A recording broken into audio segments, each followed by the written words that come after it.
নমস্কার বন্ধুরা, welcome to Gurukul study centre. My dear student, আশা করি প্রত্যেকেই খুব ভালো আছো। অনেক দিন পর তোমাদের সামনে এলাম। তো চলো সরাসরি আজকের ইউটিউবের থাম্বনেল দেখেই তোমরা বুঝতে পেরেছো যে কী নিয়ে আজকের এই ভিডিওটা।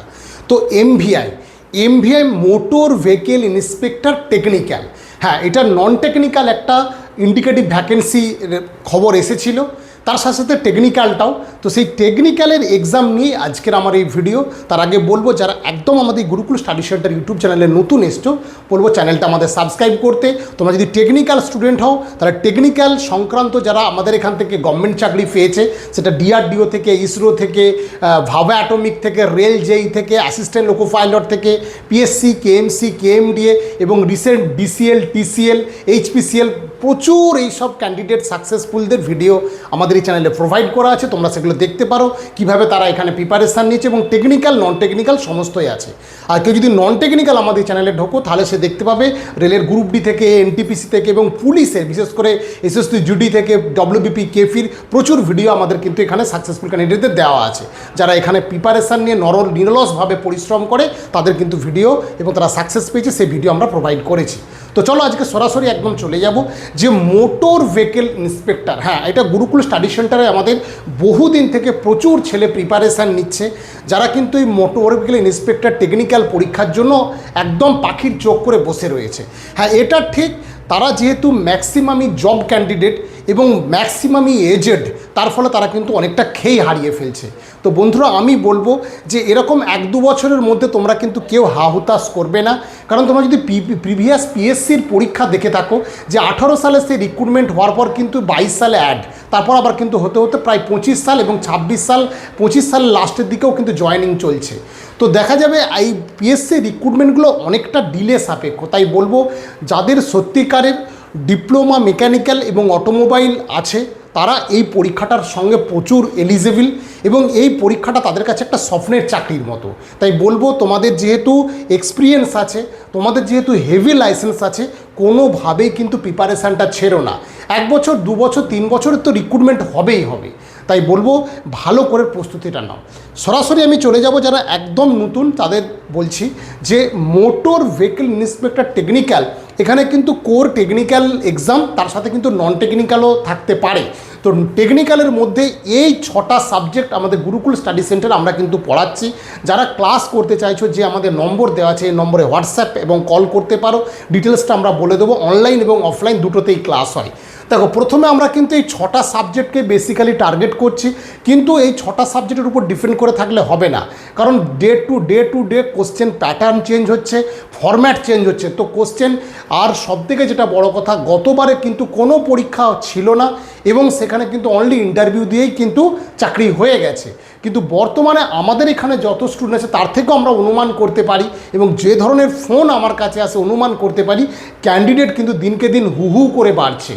এবং যেহেতু 1-2 বছরের আগে এই ভ্যাকেন্সি সংক্রান্ত রিপোর্টটা এসেছিল, তার ফলে কিন্তু প্রচুর স্টুডেন্ট এবং হেভি লাইসেন্সের দিকে মনোনিবেশ করেছে, এবং সেখানে অনেক স্টুডেন্ট কিন্তু এখন তাদের লাইসেন্স আছে এবং তারা কিন্তু তৈরি হয়ে আছে। তার ফলে তোমরা কিন্তু যারা একদম এরকম ভাবছো যে স্যার কোনো এক্সাম হবে না, তারা কিন্তু ওটা না ভেবে, আমার মনে হয় এক্সাম হবে, তারপর প্রপার ইন্টারভিউ হবে, তারপরেই কিন্তু রিক্রুটমেন্ট হবে, এই ধারণাটা ভেবে আগাও, তাহলে কিন্তু তোমার ক্ষেত্রে অনেকটা সুবিধা হবে। তো আমরা যেটা করছি, প্রথমে দেখো, অটোমোবাইল ইঞ্জিনিয়ারিং, এটা কিন্তু মাস্ট তোমাদের পড়তেই হবে, এবং আমরাও সেটা পড়াবো। আমাদের যে 5 জন স্যার আছেন টেকনিক্যাল স্যার, যারা গভর্নমেন্ট এমপ্লয়ি, তারাই কিন্তু এখানে পড়ায়, গভর্নমেন্ট ফ্যাকাল্টি। তো automobile engineering, strength of material, theory of machine, hydraulics, thermal engineering, industrial engineering. তো এই জিনিসগুলো কিন্তু তোমাদের অবশ্যই ভালো মতো পড়তে হবে। যারা শুধুমাত্র বাড়িতে বসে প্রিপারেশান নিচ্ছ, তাদের ক্ষেত্রে এগুলো, এবং যারা আমাদের এখানেও প্রিপারেশান নিচ্ছ, তারা কিন্তু এগুলো আমরা বলে দিয়েছি। যেহেতু অনলাইন অফলাইন দুটো মোডেই ক্লাস হয়, এখন কিন্তু অনেকেই এই সুবিধা নিতে পারবে। ঠিক আছে, কারণ প্রস্তুতিটা ধরে রাখো। শুধু বাড়িতে বসে, যতটা তোমাদের অনেকেরই এজ অনেক বেশি, সেক্ষেত্রে বাড়িতে পড়াটা কিন্তু যথেষ্ট ডিফিকাল্ট। কোনো না কোনোভাবে যুক্ত থাকলে তোমার কিন্তু পড়ার একটু হলেও স্পিডটা থাকবে। তাই বলবো, এই পরীক্ষাটা, আমি অন্যান্য পরীক্ষার ভিডিও প্রচুর করি, কিন্তু আমি অটোমোবাইল ইঞ্জিনিয়ারিংয়ের এবং মেকানিক্যাল ইঞ্জিনিয়ার স্টুডেন্টদের কিন্তু এটা একটা ভাইটাল চাকরি।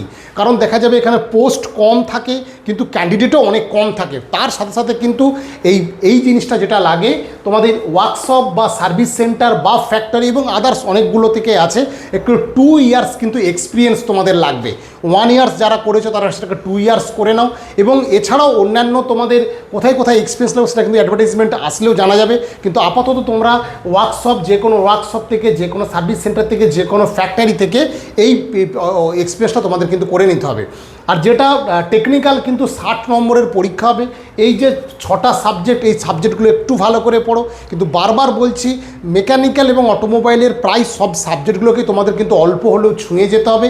এবং বেসিক্যালি যে বইগুলো আছে সেই বইগুলো তোমাদের কিন্তু দেখতে হবে। আমাদের এখানে কিন্তু একদম সুন্দর করে ডেসক্রিপটিভ নোট, অবজেক্টিভ নোট এবং স্টাডি মেটেরিয়াল একদম প্রোভাইড করবো আমরা, সেইভাবেই কিন্তু ক্লাসগুলো হয়। টেকনিক্যাল তোমার 60 নম্বর থাকবে, নন টেকনিক্যালে যে ইংলিশের 20 নম্বর, জিকের 20 নম্বর, রিজনিং ম্যাথ 20 নম্বর। অর্থাৎ আমি বলবো যারা প্রিপারেশান নিচ্ছ, যারা প্রিপারেশান অনেক দিন ধরে তৈরি করছো, তারা কিন্তু কোর টেকনিক্যালের পাশাপাশি একটু নন টেকনিক্যালটাও কিন্তু দেখে রেখো। কারণ জিকে 20 নম্বর, ইংলিশ 20 নম্বর আর রিজনিং ম্যাথ 20 নম্বর হয়ে গেলে এটাই কিন্তু তোমার একদম শেষ মুহূর্তে বাজিমাত করার একটা রাস্তা থাকবে। তাই বলবো এই প্রিপারেশানটা রাখো। আর এজ, এটা কিন্তু ম্যাক্সিমামই 18 থেকে 39 পর্যন্ত এজ থাকবে।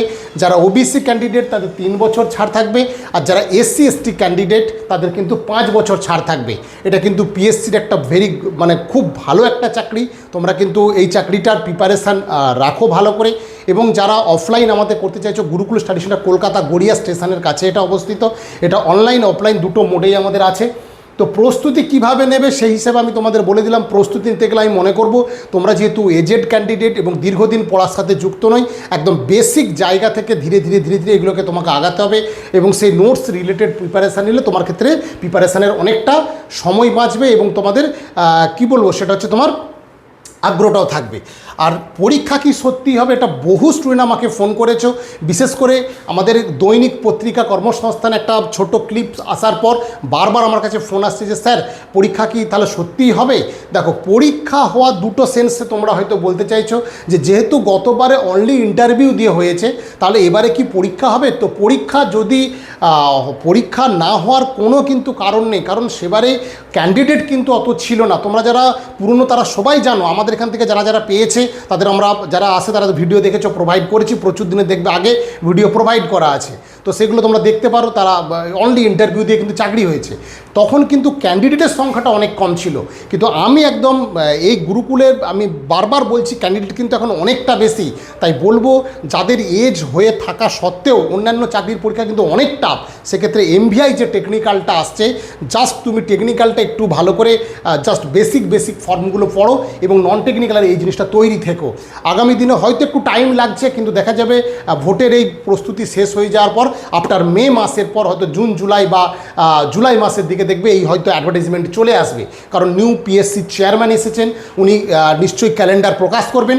ক্যালেন্ডার প্রকাশ করলেই কিন্তু এই ভ্যাকেন্সি লিস্ট কিন্তু চলে আসবে। তা তখন তোমাদের হাতে একদম সময় থাকবে না, কারণ তোমরা এজেড, তোমরা একদম পুরো জবের সাথে যুক্ত, সেইভাবে কিন্তু সুযোগটা নিতে পারবে না। সেক্ষেত্রে নতুন ছেলেরা কিন্তু সেই সুযোগটা নিয়ে নেবে। যারা কিন্তু অনেকটা টাইম পেয়ে গেছে তারা কিন্তু হেভি মোটর ভেহিকেল লাইসেন্সও কিন্তু করে নিচ্ছে অনেকেই। তাই বলবো তোমরা প্রস্তুতিটা ভালো করে নাও। এবং গুরুকুল স্টাডি সেন্টার প্রস্তুতি দেওয়ার জন্য অনলাইন অফলাইন দুটো সিস্টেমই রেখেছে। তো আমাদের যে নাম্বার তোমাদের দিচ্ছি সেই নাম্বারে ফোন করে নাও বা হোয়াটসঅ্যাপ করে নাও। প্রত্যেকে ভালো থেকো, ভালো করে প্রিপারেশনটা নাও।